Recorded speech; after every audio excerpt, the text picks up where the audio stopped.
Indeed, good morning. What a wonderful morning it is to be together to celebrate the life, the legacy, the teachings of Dr. Martin Luther King Jr. Thank you for joining us this morning here within our state capitol. I am Billy Mitchell, state representative from Stone Mountain, Georgia, and I will be serving as the MC for our program this morning. It is my privilege to serve the state as a member of the House of Representatives, of course, and chairman of the Martin Luther King Jr. Advisory Council, thanks to our governor, Governor Kemp. To start, I want to recognize some distinguished guests in our midst this morning. I want to thank the governor, Governor Brian Kemp, and First Lady Marty Kemp for their presence and participation in today's program. In the speaker's stead, we've got the longest-serving House member currently, and that is Representative Gerald Green. Good to have you in the speaker's stead. Also recognize members of the General Assembly that are here. Certainly, both sessions are going on right now, and they will be joining us shortly. If you'll give the MC the prerogative of recognizing some folks, there's the Governor Kemp, the Solicitor General from DeKalb County is here, Donna Stribling, and I have to recognize her, not only important position in DeKalb County, but she can vote for me. So she's one of the most important people here in this room, so we'd love to recognize her. Did I leave out any other state elected officials that are here? Great. And I'd be remiss if I did not recognize members of the King family. Barbara, do we have members of the King family who are here? Great. And good to be excited about today's program where we hear from some of our state's elected leaders and hear some fantastic music from the Atlanta Boy Choir, who we thank for their continued support and participation in this program. Additionally, we have with us today, on his way, is Ambassador Andrew Young, that I understand is actually on his way. And later we will hear from the distinguished John Hope Bryant as he delivers our keynote address. As we begin, I'd like to ask if you're able to rise in presentation of the colors by the Georgia State Patrol Honor Guard and remain standing for the Pledge of Allegiance. This will be followed by the national anthem, which will be performed by the Atlanta Boy Choir. Color Guard, it's on you.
Of the United States of America, and to the republic for which it stands, one nation, indivisible, with liberty and justice for all.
Give them a hand.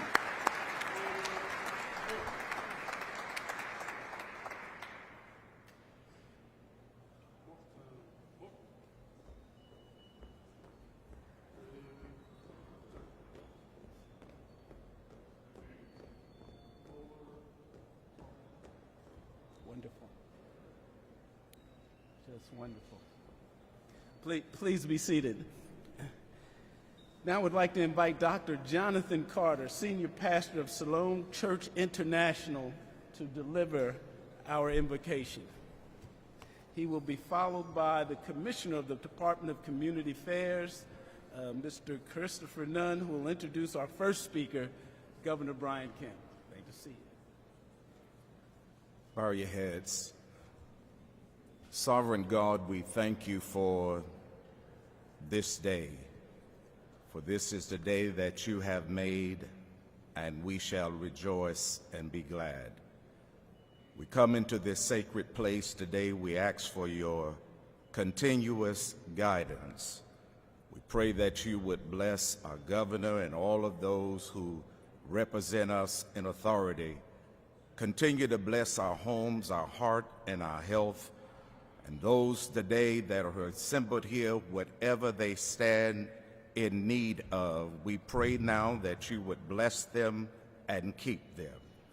And God, we give you the praise today. We give you the honor. It is in the matchless and majestic and strong name of Jesus that we pray. Amen.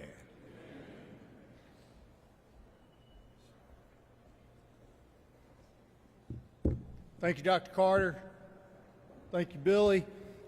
It is my privilege today to introduce our first speaker, a man who needs no introduction, but as I was reflecting yesterday, this is the last time that I get to do this introduction at this event, and so I do want to just share two things with you about Governor Kemp. Yesterday, I'm sure many of you were paying attention to the State of the State, and I want to read you a line that I think summarizes the thanks that I want to share.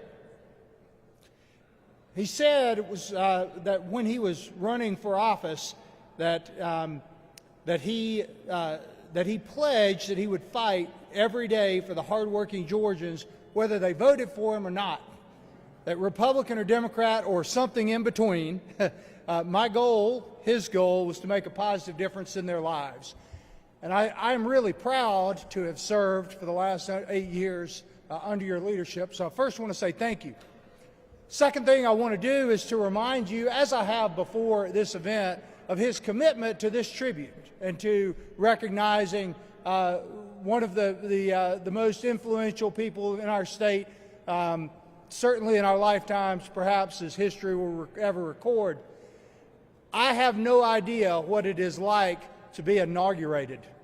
But I will remind you that 8 years ago, or 7.5 years ago, on the morning after an inaugural gala, and I think those probably last a pretty long time, like well into the evening, early on the morning after that inaugural gala, this is where the governor, First Lady, and the daughters were to celebrate this event. I want to thank you for your service and thank you for being here today. Ladies and gentlemen, join me in welcoming the 83rd Governor of Georgia, Brian Kemp.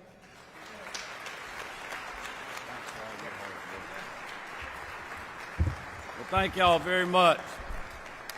Good morning, and thank you so much. Good morning, and thank you, Commissioner Nunn, for that introduction. Marty and I are honored to be with you all this morning to help recognize one of Georgia's greatest sons, Dr. Martin Luther King, Jr. I remember that inauguration well. I didn't have any trouble getting up the next morning because we didn't have much time to celebrate and party that night, because if you remember, we had a bad tornado that I was dealing with during the celebration. But that's what comes with the territory, and the First Lady and I, the greatest First Lady in the country, and I are honored to be serving as your 83rd Governor and First Family. Also, like others have said, just want to recognize the King family and all that they do to continue to safeguard his legacy, but also to keep his memory alive and well in our hearts. I also want to thank those who make this yearly ceremony possible. I remember attending this event many times when I was a member of the General Assembly back in the early 2000s, and then as I served as the Secretary of State for almost 9 years.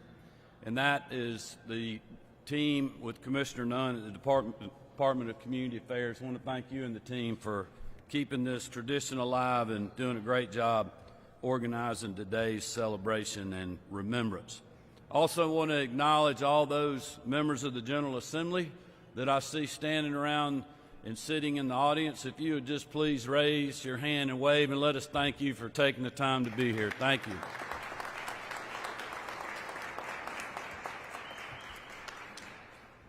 There are also many community leaders and others that are here to make a point of recognizing Dr. King's enduring impact on our society. I also want to thank the Atlanta Boy Choir, the Georgia State Patrol Color Guard, and everyone else who plays a part in making this ceremony so special. I also want to thank Representative Billy Mitchell for his leadership.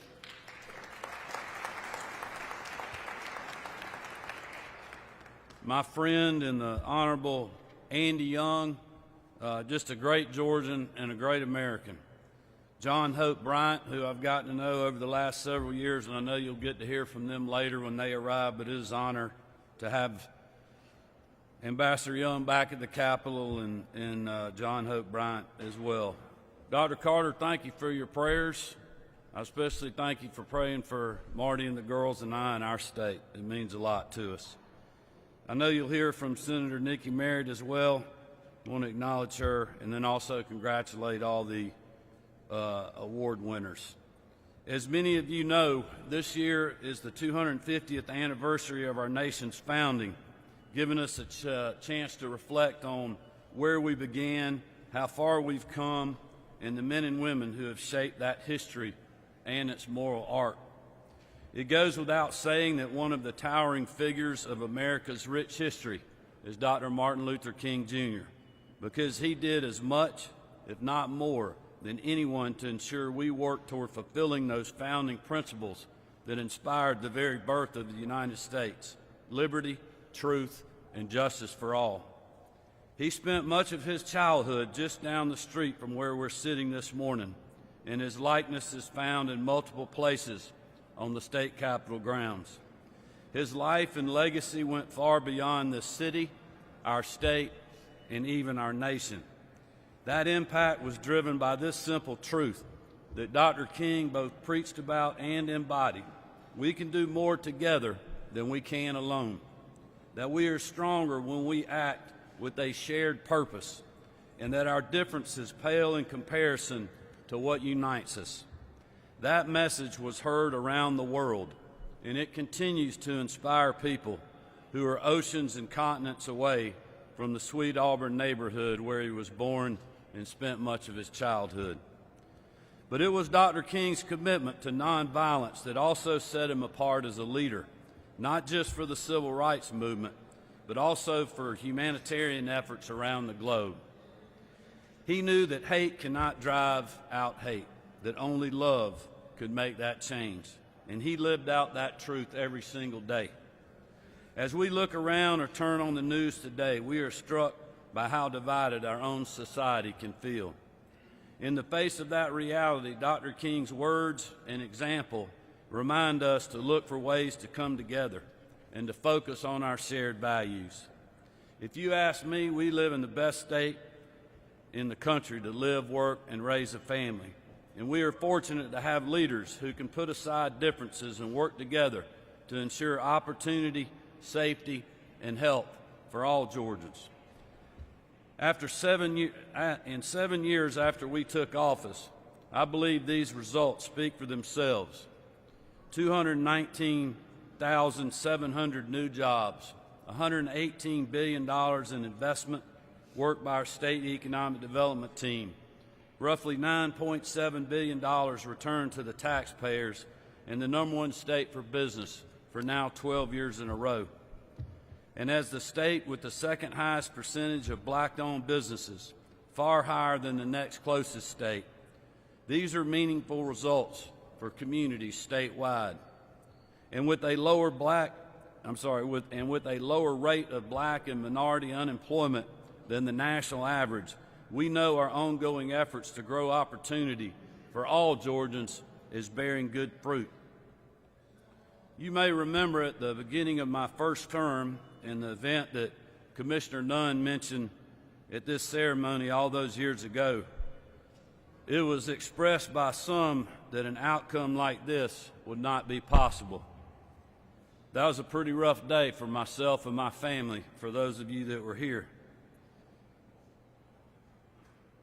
And there were people that didn't think, as I mentioned, that outcome would be possible. That our vision for delivering for a state where everyone has a chance to succeed no matter their zip code would somehow result only in success for a few. But in this final year, I'm proud of the fact that we didn't let doubt or criticism stand in the way to delivering for all Georgians, whether they voted for me or not. Because in the words of Dr. King, the ultimate measure of a man is not where he stands in moments of comfort or convenience, but where he stands at a time of challenge or controversy.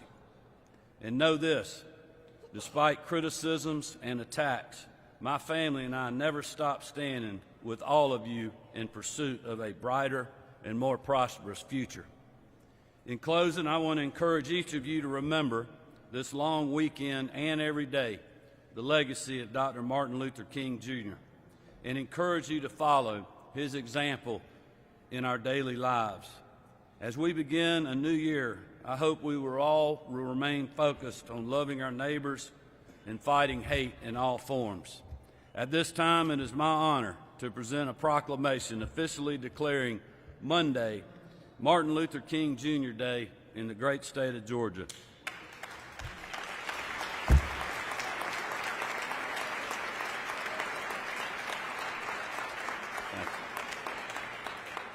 And as we approach this long weekend, let's remember that Monday isn't just another day on the calendar. It's an opportunity to find ways to carry on Dr. King's legacy, but also his mission. Thank you all, and God bless. We'll now present the proclamation.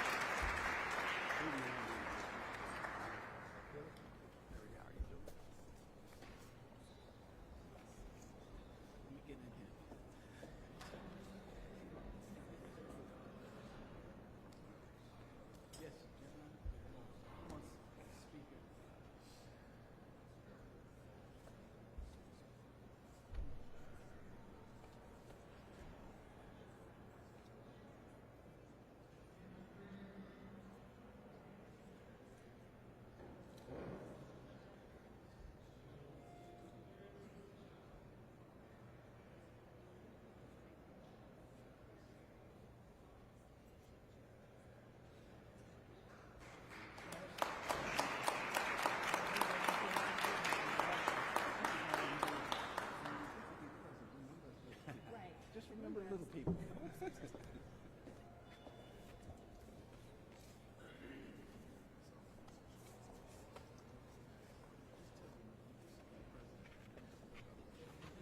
Amen. Well, thank you so much to Governor Kemp and First Lady Marty for all of the great work that you all do in this great state of Georgia and to keep our state great.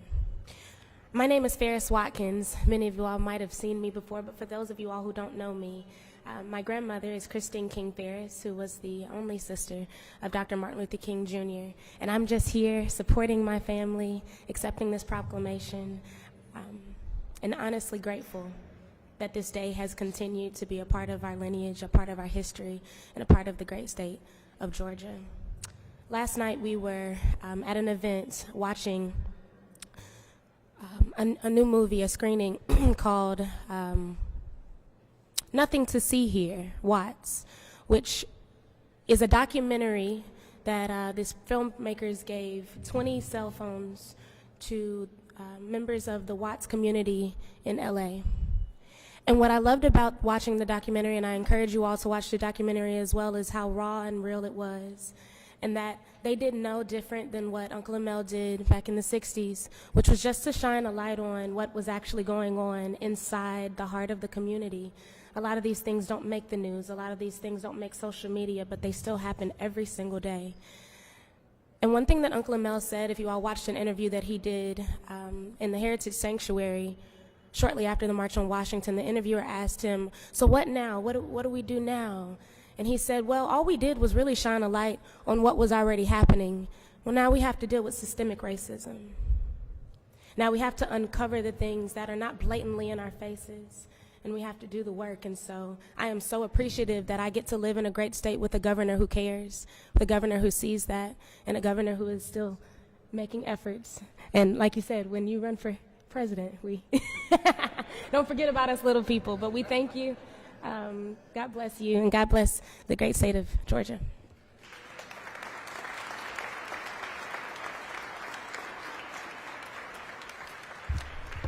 I want to thank the governor and certainly Ferris Watkins for your remarks as well. Governor, as you leave, Governor, I just want to let you know that whatever you're paying Commissioner Nunn is not enough. He's a good man. In absence of Andrew Young, I thought it'd be most appropriate that we've got a longtime friend of mine, longtime public servant in the Georgia General Assembly, came in one of the best classes ever to give us some remarks. As a matter of fact, he walked with Dr. King.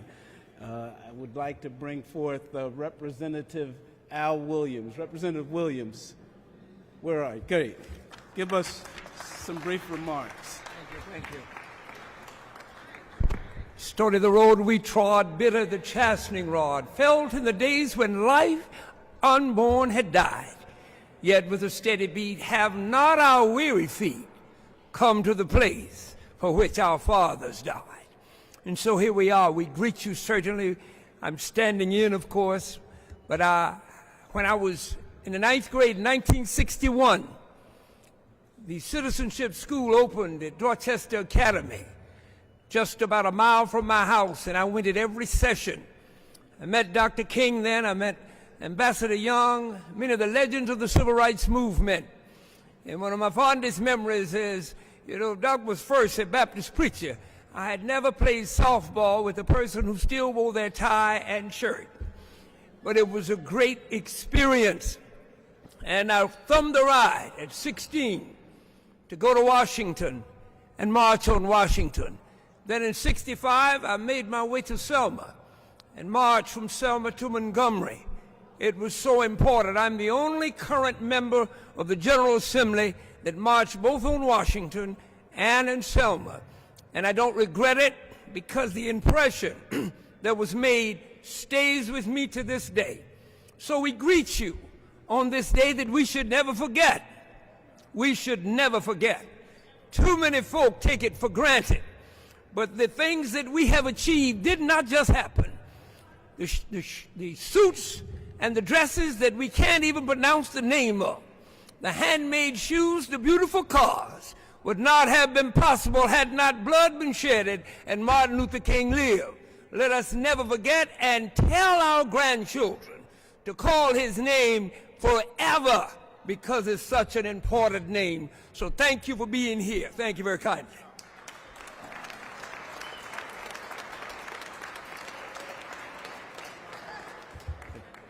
I think the doors of the church are open. That's right. Shut the doors. I digress. In the stead of the speaker is one who's certainly most capable. As I mentioned earlier, he is the longest-serving present state representative in the state of Georgia, hails from Albany, Georgia. Did I say that right? Albany, great legislator he is. Please welcome Representative Gerald Green.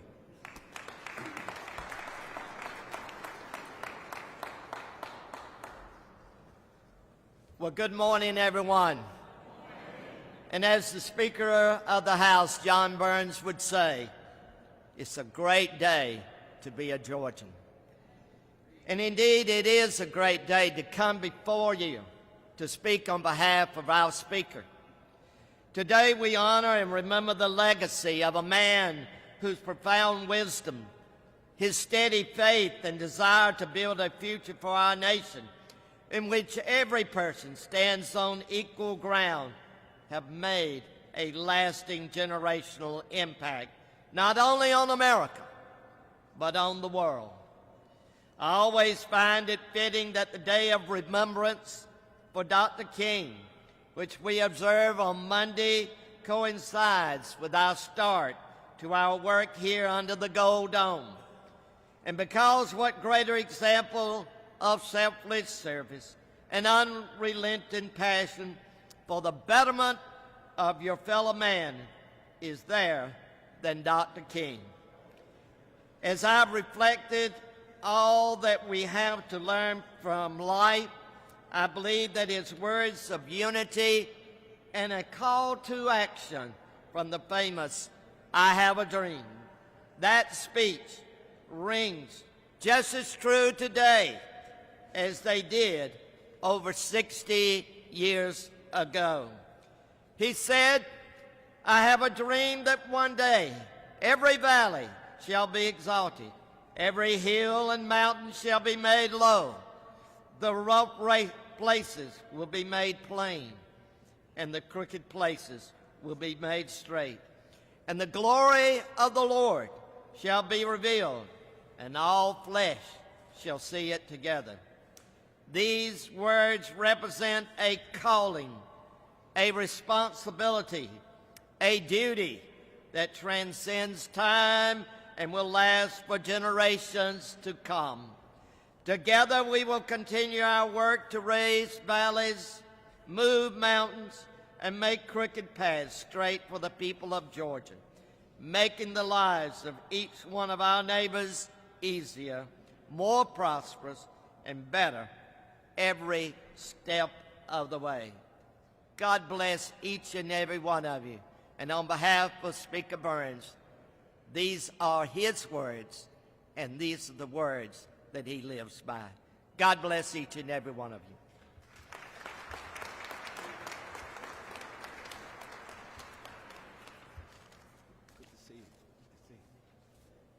I want to thank once again soon-to-be Speaker Gerald Green. Wonderful message. With that, it is time that we hear from our keynote speaker, and I'm just so proud to be able to have him just named one of the only Georgian listed in the 25 best leaders in this nation by the U.S. News and World Report. He joins the likes of Mark Cuban, Dolly Parton, and so many other luminaries. John Hope Bryant, a Forbes honoree, Time Closers list leader, and one of the world's top voices on financial literacy and economic inclusion. As founder and CEO of Operation Hope, he has directed over $4.2 billion into underserved communities and helped make financial literacy official U.S. policy. A CNBC contributor, best-selling author and entrepreneur, Bryant co-founded AI Ethics Council. OpenAI's Sam Altman launched the Business Plan for America and leads the American Aspiration Tour, driving inclusive economic growth. Named the conscience of capitalism by Fortune 500 CEOs, he has advised 3 U.S. presidents, transformed public policy, and built a nationwide movement for inclusive economics and financial empowerment. Would you please join me in welcoming our speaker, John Hope Bryant.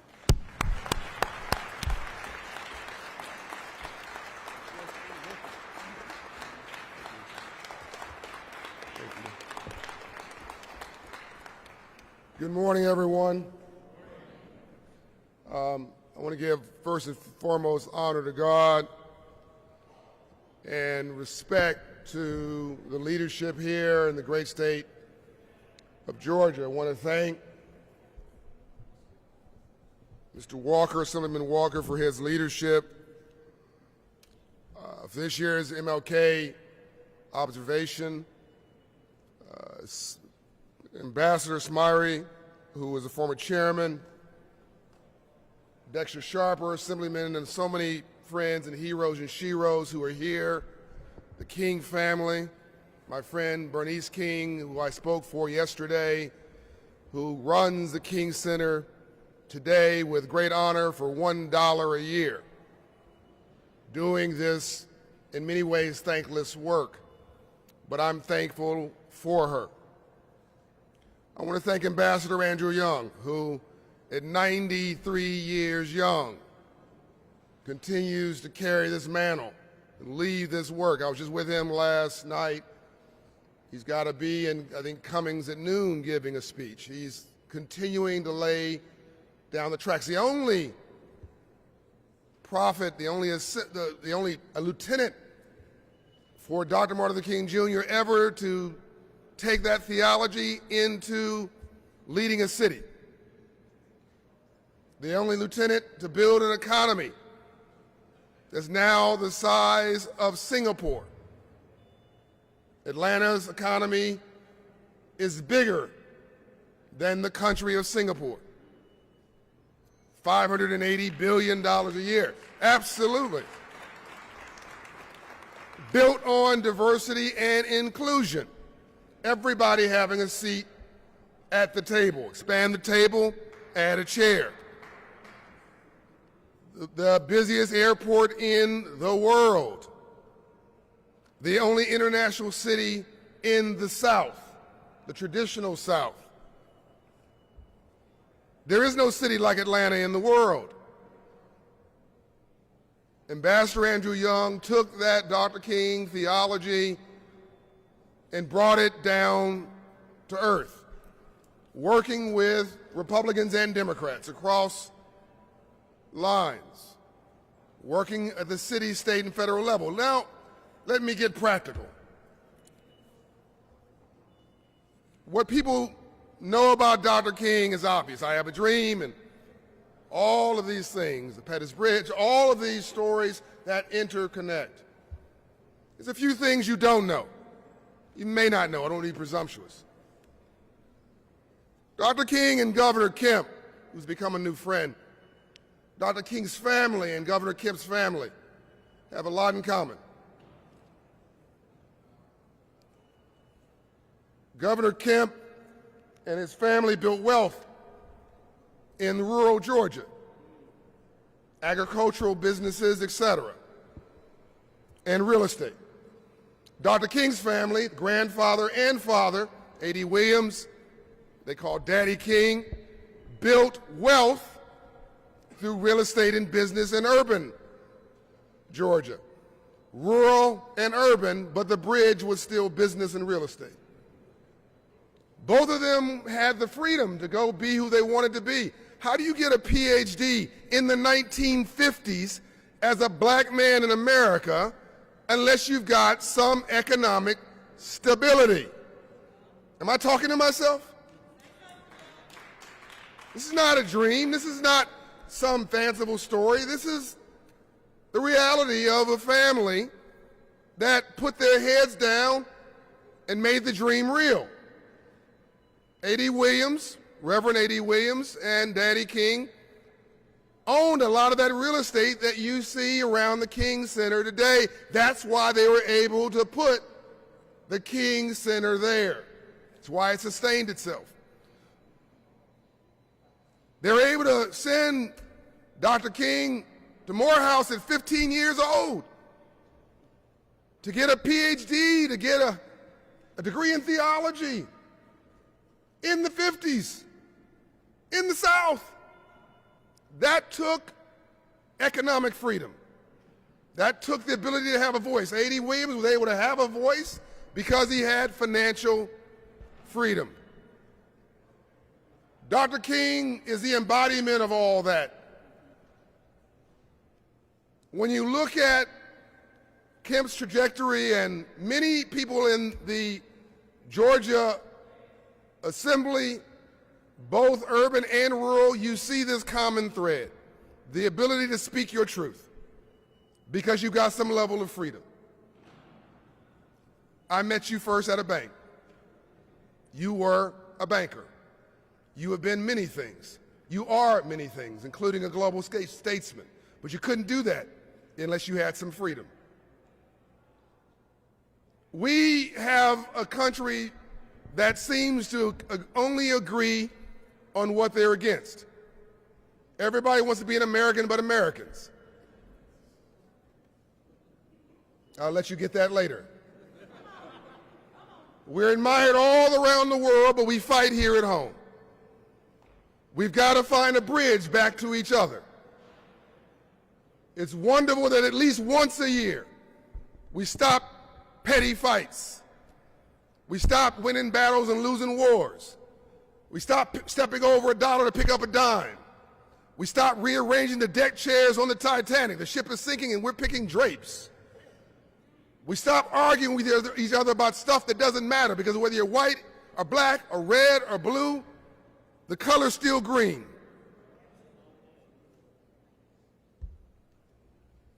Dr. King knew that the largest group of poverty then and now was white poverty.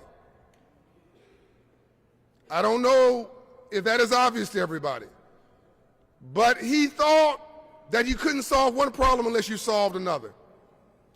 And so as he pivoted to the Poor People's Campaign, he had a vision for all of America. He didn't say, I'm here to save black people. He said, I'm here to redeem the soul of America from the triple evils of war, racism, and poverty. We've got to find a bridge back to each other. You've never had a superpower that wasn't the economic power at the same time. It's never happened in the history of the world. The reality is you cannot have that going forward unless we all find a way to rise together. A third of this economy is women. I'll repeat that. Of the third of the GDP, the gross domestic product, the economics of the wealthiest country in the world today are women.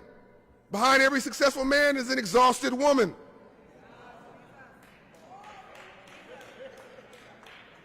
Dr. King has a legacy because of Coretta Scott King, because she didn't give up and she didn't give in, because she put a King Center down on land that they control. No one gets here by themselves. Yes, Dr. King had aides like Andrew Young and others, but he had a vision that was singularly himself and his own, many of which a vision no one really understood. And when he pivoted to the Poor People's Campaign, right before that, he wrote a book, 1967, Where Do We Go From Here? Chaos or Community. That book could land on the bookshelves today and be as relevant. It's as if you've had a gap of 70 years and time has stood still. And now we have this question once again, chaos or community? Where do we go from here?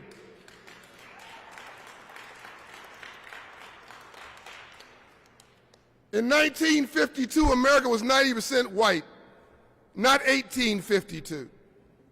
1952. That meant what Dr. King did from a moral imperative was nothing less than genius. Brought this country together with words and deeds and moral authority in a way that I don't know anybody else could. Love people who would not love him back, in spite of, if not because of. Over mess and not in it. Loved you with reckless abandon. Today, this country is 40% black and brown. Within this generation will be a majority of minorities. The economy is 70% consumer spending, not wealthy people. You and me, paying car notes and mortgages and rents. going to gas stations, paying your cell phone bill, coming to this event today, having breakfast before and lunch afterwards. That's driving the biggest economy on the planet. Dr. King knew this. He knew that even my wealthy friends need my poor friends to do better if only to stay wealthy. That we're all in this thing together. But today is no longer a moral imperative, it's a money imperative. We literally cannot continue on if we're not together. We'll be the nation that used to run the world. We'll be the light on the hill that once was bright and is now dim. Literally, the business plan of the last 100 years won't last for the next 100. We literally have got to find strength and purpose and meaning in each other. You can take no pleasure from the fact that there's a hole in my end of our boat. I'm going to say that again and say it slowly. For those who like to argue, for those who think fighting is some kind of agency, for those who think hate is a discipline, you can take no pleasure from the fact that there's a hole in my end of our boat. If we don't figure this out in the next 20 years, the story of this country is a story of history, not the future. But I know that God sits on the throne. I know that rainbows only follow storms. You cannot have a rainbow without a storm first. I know, as the Bible says, you cannot grow except through legitimate suffering. I know this is not our ending, this is our inflection point, because nobody changes in good times. Why would you? You just go enjoy yourself. You only change in bad times. You only find resiliency in bad times. We've been doing so much with so little for so long, we can almost do anything with nothing. Over and around and through it, I know we're going to get to it. But this is not going to be, please hear me now, this is not going to be some black movement. This is not going to be a brown or white movement. This is not going to be an anger movement. None of that's sustainable. This is going to be a we, us, and I together movement.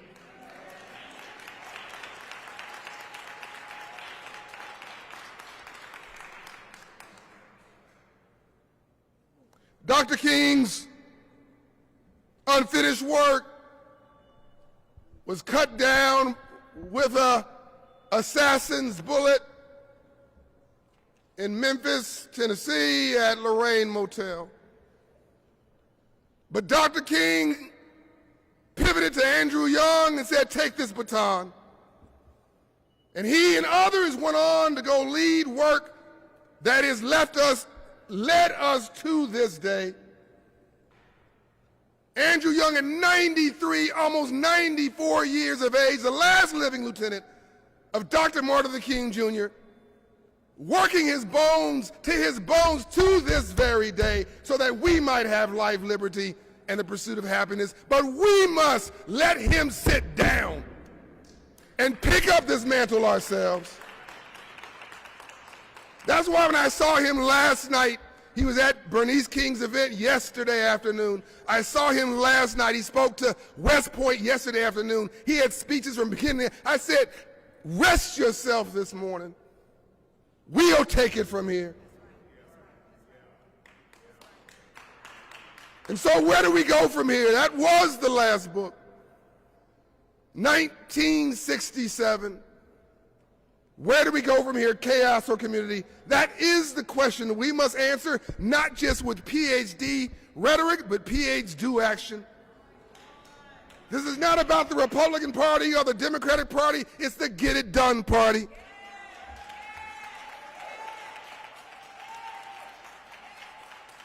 Let me give you a prediction. After all this chaos is over, after we have the largest reality TV show in the history of the world that every day distracts us from the real activities. I'm talking about everybody's, by the way, Republican and Democrat. After we finish all this drama, some mother still needs to pay her rent. Some white rural family still needs to figure out how to bring in that crop. Some black young family needs to figure out how to raise their children. We need new homeowners, new small business owners, new entrepreneurs, new taxpayers, new stakeholders, new citizens, new dreamers, new believers, new you. This is America. This is America. We are America. The next group of politicians, elected officials, will have a unique job. This is my prediction. You're going to have to fix things. You're going to have to solve real problems. And you're going to need some help. No one washes rental cars. You take it back to the owner. Let them wash it. You can't subdivide and distribute your democracy. You cannot tell somebody else to raise your children or read your own Bible or live your own morals and values. You're going to have to do that for yourself. No one's coming to save you. You're going to have to do that for yourself. I believe in the James Brown version of affirmative action. Open the door, I'll get it myself. So this is a hand-up movement, not a handout movement. And here's what we're going to do. Because we're not going to end this day with platitudes. We're going to start a new day with action. So we worked to extend Dr. King's unfinished work. We worked with the mayor of this city, Andre Dickens, to create Hope Child Savings Accounts. This was 5 years before anybody else talked about this. The city of Atlanta in the state of Georgia has 11,500 child savings accounts for every kindergarten kid today. If you're in Atlanta Public Schools, you have a Hope Child Savings Account that gives you a kindergarten. Now you may say this sounds crazy. Why? This is symbolic. What does this mean? That studies have shown a kid with a child savings account, no money in it, is 25% more likely to actually go to college. You put $100 in that account, they're 75% more likely to graduate from college, starting in kindergarten. This is not a dream. This is happening right now, which means within a decade, you're going to have young people pivoting into a new stakeholdership in the city of Atlanta. But that shouldn't be enough. We need financial literacy for all. I'm saying this with King's family here, and I say this with great respect. I believe I'm not overstepping my bounds. You'll correct me if I'm wrong. I think if Dr. King was alive today, he would agree that we have made progresses in the ballot box. But what good is it to get the lunch counter access if you can't pay the bill for the burger? That financial literacy is a civil rights issue of this generation. If you know better, you do better. This is an old Southern saying, no matter how much I love you, my son or my daughter, if I don't have wisdom, all I can give you is my own ignorance. Because it's what you don't know that you don't know that's killing you, but you think you know. People say that I talk to in some call liberal settings, they say we hate rich people. My response, no you don't. You hate rich people until you become rich. Am I missing something? What you hate is the game system. What you hate is a system that no matter how hard you work, you can't seem to get ahead. You got too much month at the end of your money. You're frustrated, you're stressed out, you're living in a surviving mindset, and now you're looking for somebody to hate. I'm going to say let's replace that with love. Let's replace it with a business plan called hope. Let's give you the tools to succeed in a capitalist democracy. Let's turn you into an economic engine through financial literacy and access to capital. That's the movement today. So we want to take the Child Savings Accounts in Atlanta Public Schools and model that for every county in Georgia. What we want is to have this coalition. I co-chair Financial Literacy for All with the CEO of Walmart, Doug McMillan, and now soon to be announced the CEO of Delta Airlines, Ed Bastian. We're going to bring all the Fortune 500 into this reality so it's taught and provided for every employee of every major corporation. But we should also be advocating financial literacy for all, K through 12 in Georgia schools as a first powerful step, as a model for the nation. Georgia should be a model for civil rights and civil rights for the nation. We should have legislation that provides credit for volunteerism for professionals from corporations and businesses who want to return into our schools and teach our children financial literacy, because you model what you see. Am I talking to myself, or can I get an amen? We're getting a movement from the streets to the suites, from civil rights to now silver rights, that extends Dr. King's dream to a reality that ends up in your pocketbook. When that kid gets to middle school, they should have a chance to use that hustle talent that each of them have in a hope business in a box vision, where they take their idea and they pitch it on a stage in front of volunteers, teachers, principals, and the audience like you.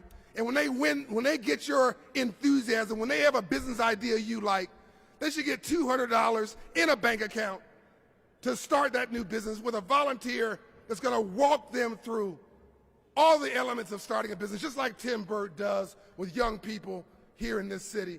We don't just need the assembly and the senators and the governors to do this. We can do this. We must do this.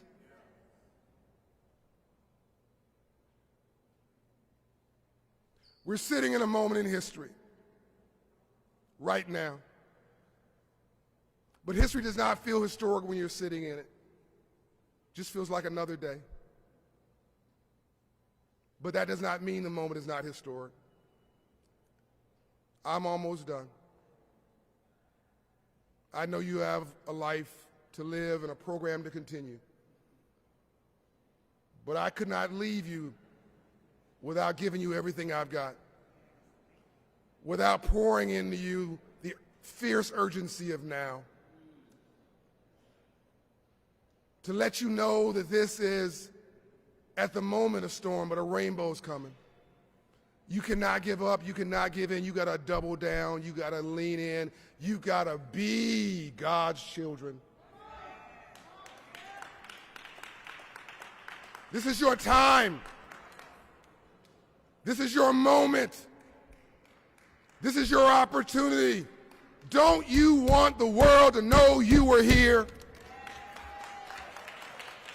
Don't you? So let the heavens hear your roar. Let God Almighty know your presence is here. Let Dr. King's legacy live through each and every one of you. We still can become, once again, the greatest nation on planet Earth.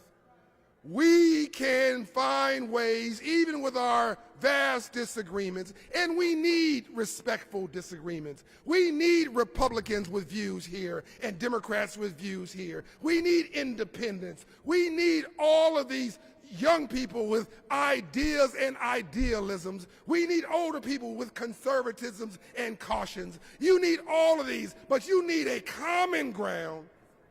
We've got to return to a place that we say, at the end of the day, we are for each other. We are our brother's keeper. We are God's child.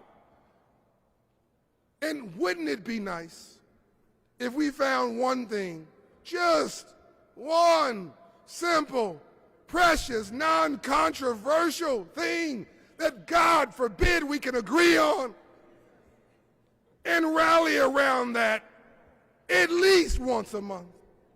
I think it'll renew our soul. I think that thing is financial literacy.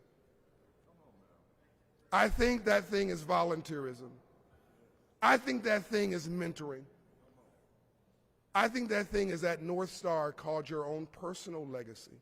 So when you leave here today, don't just go put this program in a drawer.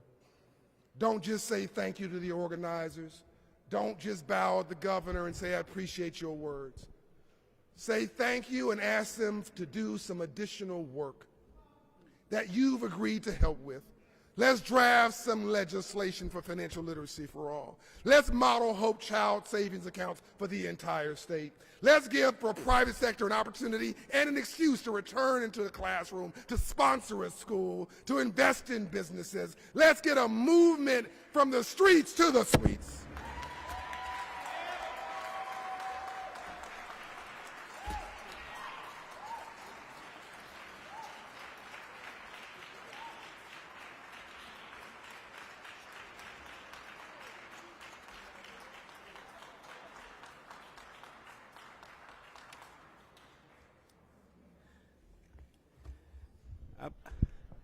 I believe that was a drop the mic moment.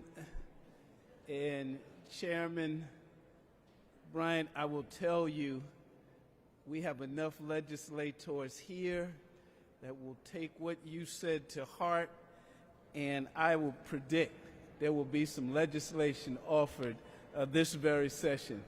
Please give our keynote speaker another round of applause.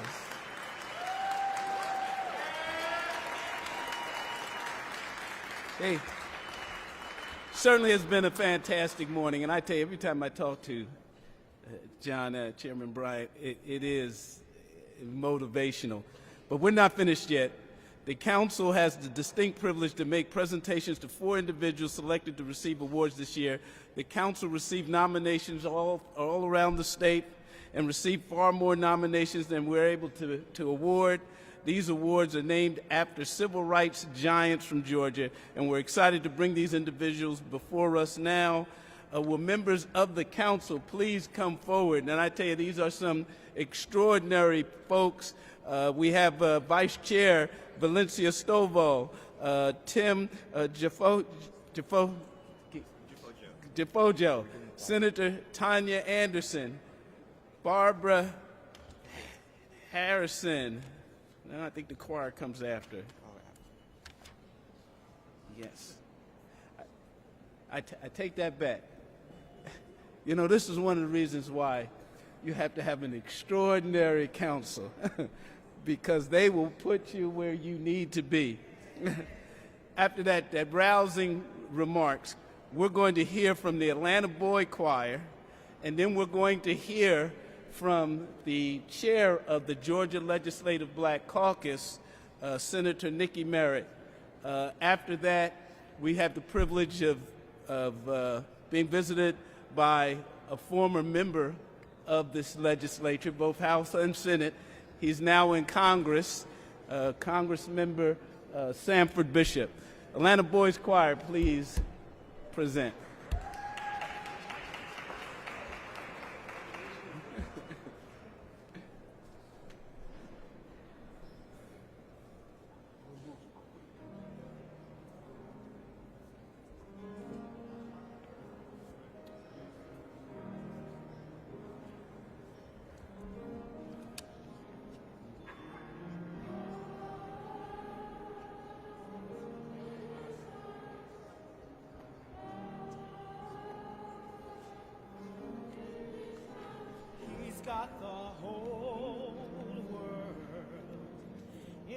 his hands, he's got the whole wide world. In his hands, he's got the whole world. In his hands, he's got the whole world in his hands.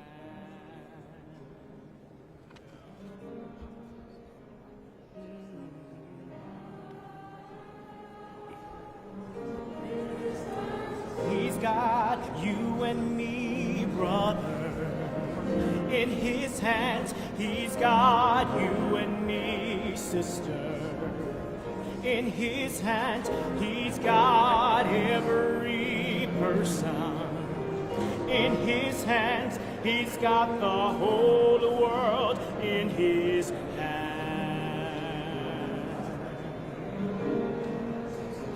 Yeah.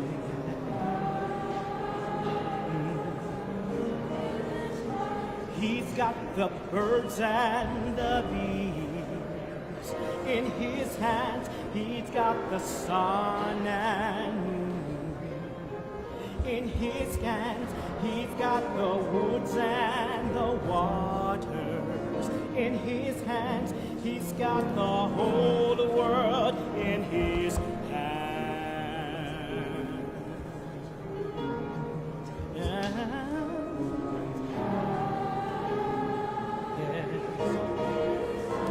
He's got everybody here. In his hands, he's got everybody here.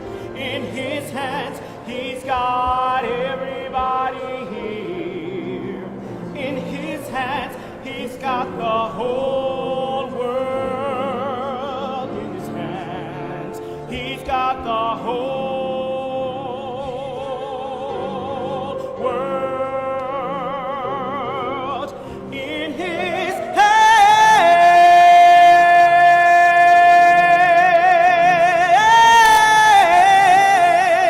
Wow.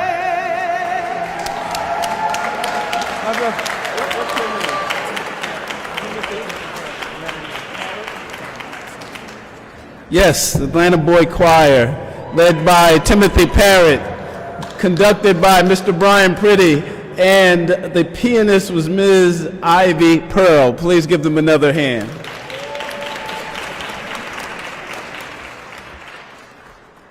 Now, Senator Nikki Merritt, chair of the largest legislative black caucus in this nation.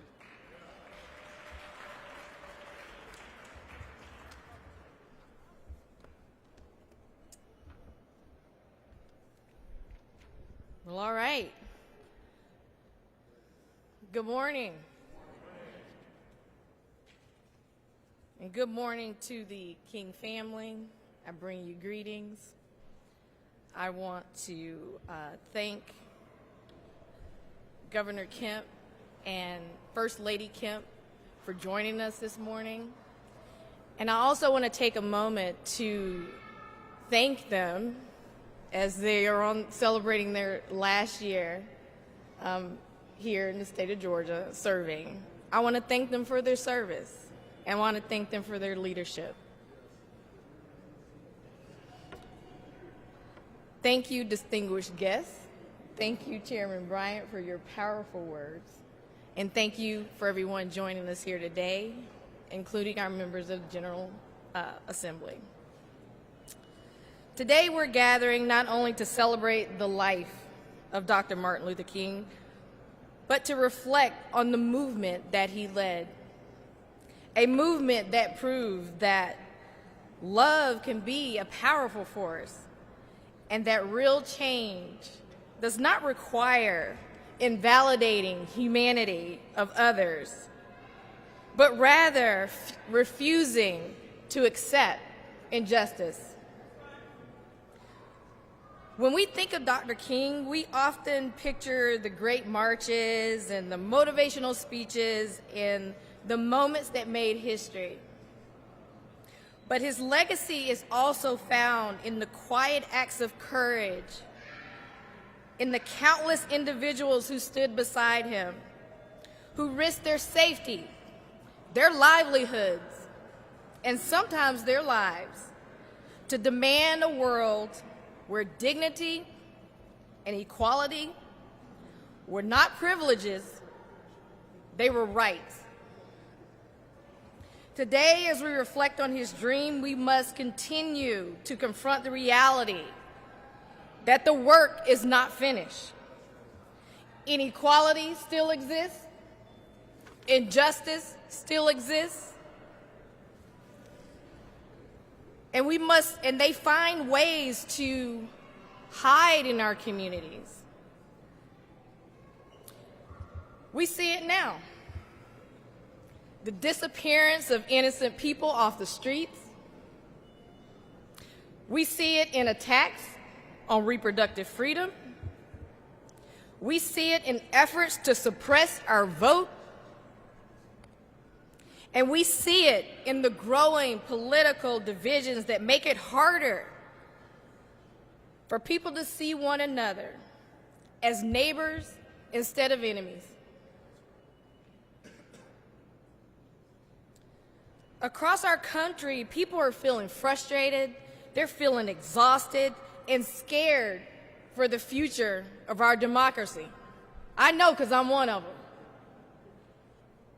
Yet during these trying times, something important is happening.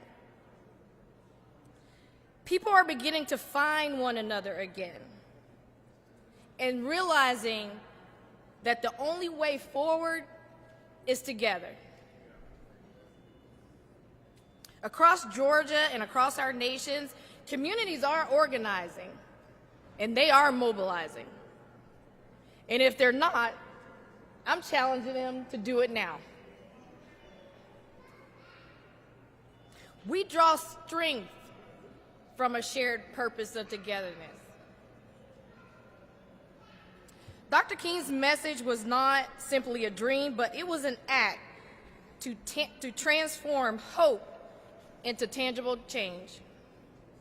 It means choosing compassion over indifference. It means speaking up even when we feel silence would be easier. It means building bridges across divides, not just in a moment of crisis, but in everyday interactions that shape the culture of our workplaces, our schools, and our neighborhoods. Dr. King envisioned a world where children of all backgrounds could join hands as equals. And that vision is not a relic of the past. It is a living challenge to each of us every day. Every time we choose fairness over favoritism, every time we listen with empathy instead of judgment, every time we stand beside someone who is marginalized or overlooked, we take a step closer to making that dream a reality. Today, as we celebrate his life with gratitude, let us reignite the determination to the fight for equality. And remember that honoring Dr. King is not just about looking back to what he's accomplished, but about looking forward to what we can accomplish together. Thank you.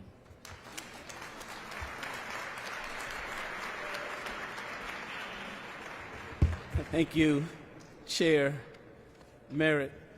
With that, I'd love to bring forth, please welcome to the microphone, Congressmember Sanford Bishop, former member of the Georgia legislature, now representing us in the U.S. Congress. Thank you very much. This is the day the Lord has made. Let us rejoice and be glad in it, because we are here to celebrate the life of a good and a great man, but also to accept the challenge and the reality that has been put forth before us by Mr. John Hope Bryant. Let's give him another round of applause. I am privileged and honored to be able to share this occasion. The Martin Luther King Jr. Advisory Council has done a great thing to allow us to stop and pause and reflect on where we go from here. I think John Hope Bryant has laid it out. We have a mission. And I can sum it up in this short poem. I have only just a minute, only 60 seconds in it. Forced upon me, can't refuse it, didn't seek it, didn't choose it. I must suffer if I lose it, give account if I abuse it. Just a tiny little minute, but eternity is in it. We've got the challenge. We've got to use every moment, every opportunity, every platform we have to make Dr. King's dream for a life for everyone a reality. Thank you, John Hope Bryant.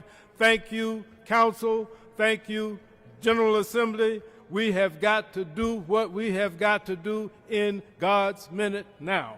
God bless you.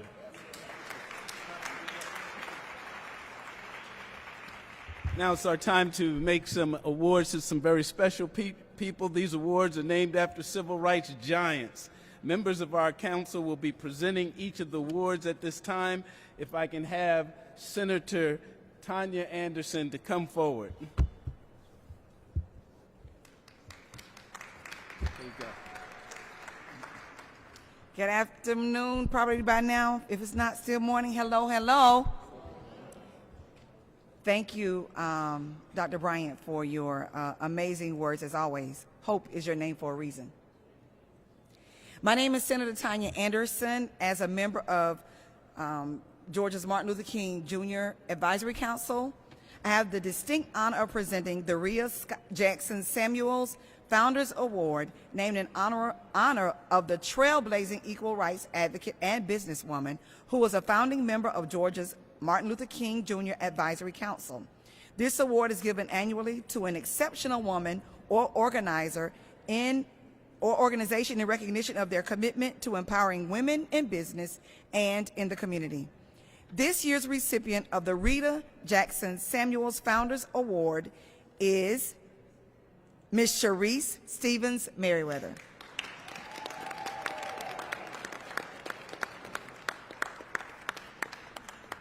Sharice is a servant leader, visionary organizer, and relentless advocate for people, community, and economic opportunity. She currently serves as the director of the Macon-Bibb Office of Small Business Affairs, where she proudly became the first woman to lead that office.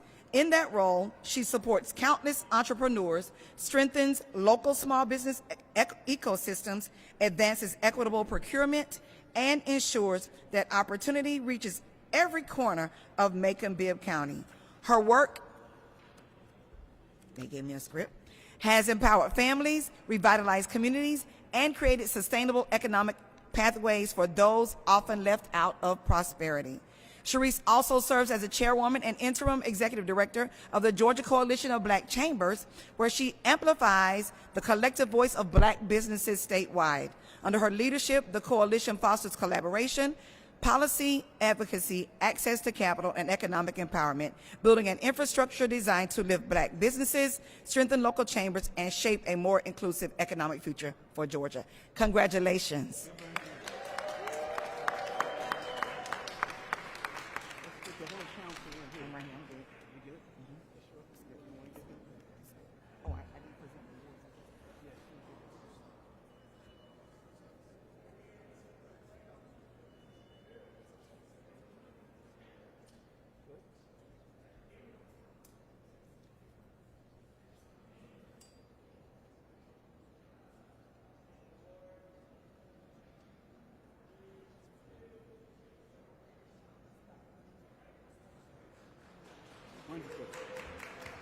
Go ahead.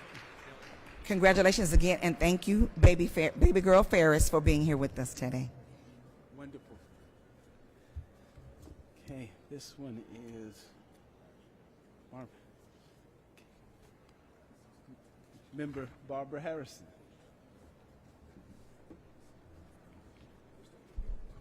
Okay. Good afternoon. I'm Barbara Harrison. I'm Senior Director of the External Affairs and Strategic Partnerships with the King Center and a proud member of the Georgia Martin Luther King Jr. Advisory Council. I also want to say thank you so much for those great words.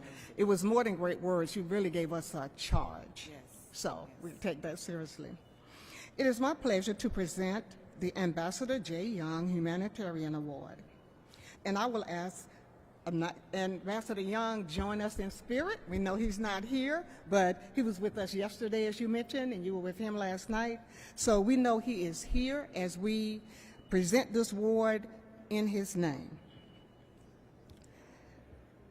The former Ambassador Young, the award is presented annually to a remarkable individual or an organization in recognition of their pursuit of universal human rights and social justice. This year's recipient of the Ambassador J. Young Humanitarian Award is Dr. Sarah Vinson. Dr. Sarah Vinson has dedicated her career to reimagining mental health through the lens of social justice. She is a triple board-certified child and adolescent, adult, and forensic psychiatrist with equity as the through line in her work as an entrepreneur, as an educator, and a thought leader. Dr. Vinson founded L'Oreal Forensics, a national mental health forensics firm that centers cultural and structural humility in work at the intersection of mental health and the legal system. She is professor and chair of psychiatric and behavioral science at Morehouse School of Medicine.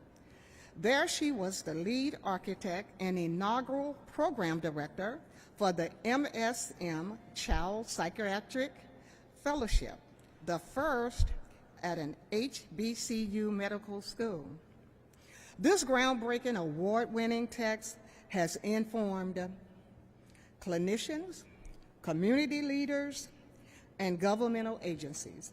Dr. Vinson's social justice-oriented insight on mental health, education, community engagement have been highlighted in the New York Times, in the Ken Burns documentary, Hiding in Plain Sight, and on CBS Sunday Morning.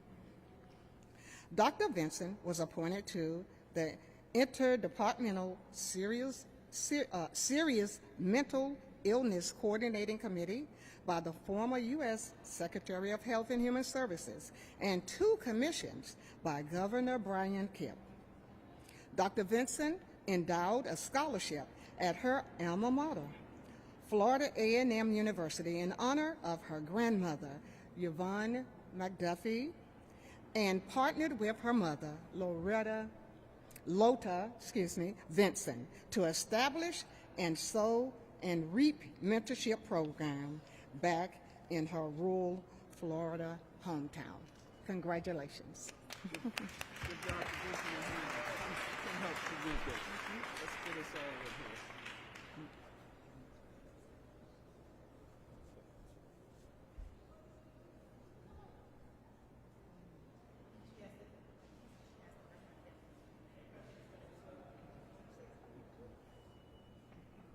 Did you want to the left, to the left?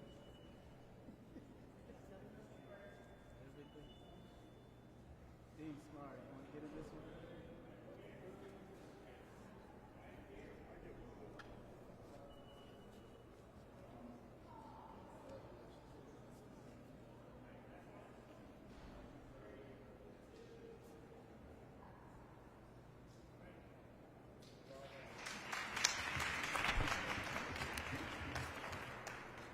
The next one is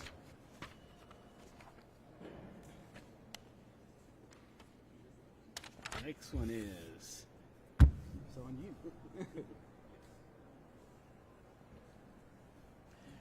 Good afternoon, everyone. And thank you, I guess, is Dr. Brian appropriate? Okay. Thank you so much for those words and definitely kicking us out to what we need to be doing for our community. I am Valencia Stovall, Honorable Stovall, a former legislator, and I will be presenting the Reverend Joseph E. Lowry Civil Rights Award.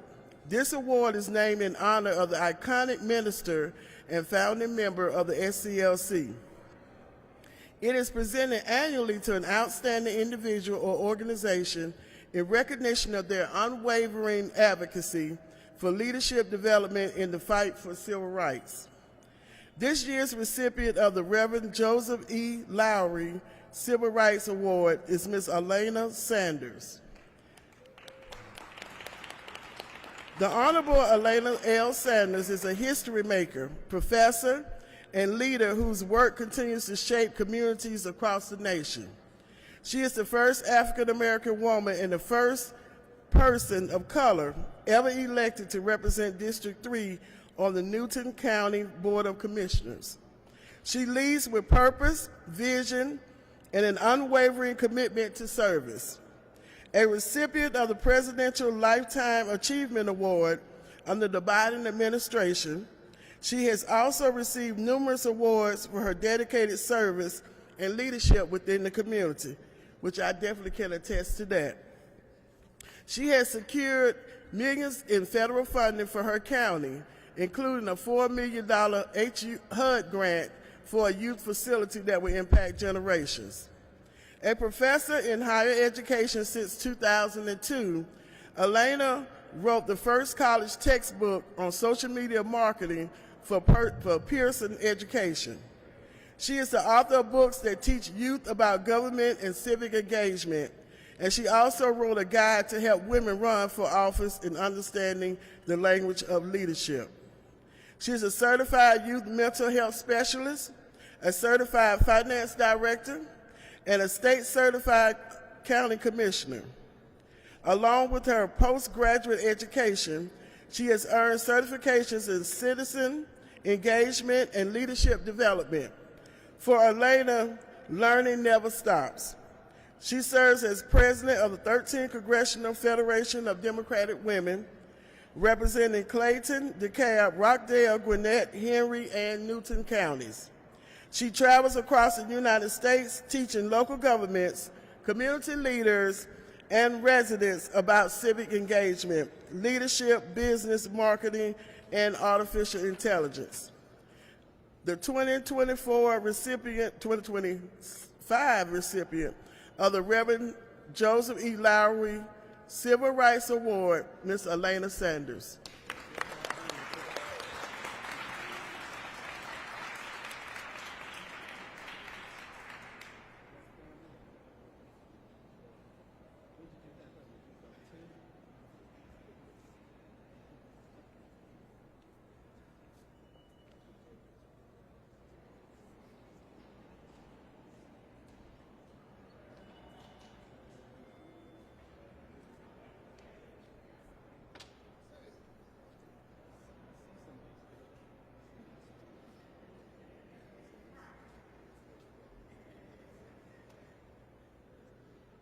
I think this is the last one.